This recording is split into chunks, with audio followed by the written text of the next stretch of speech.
Katsotaanpa nyt mitä tässä oikein sitten tapahtuu, kun siellä on ykkösvaihe päällä.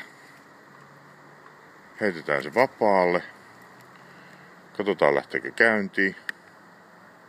Ei. Ei tarttaa, ei toppaa. Pannaanpa avain tuon. Ei tapahdu mitään.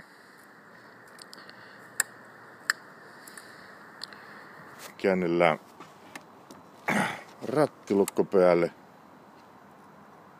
Juu, ei. Hän ei suostu menee pois päältä ollenkaan. No entäs sitten jos tästä nyt tartataan? Ei mitään.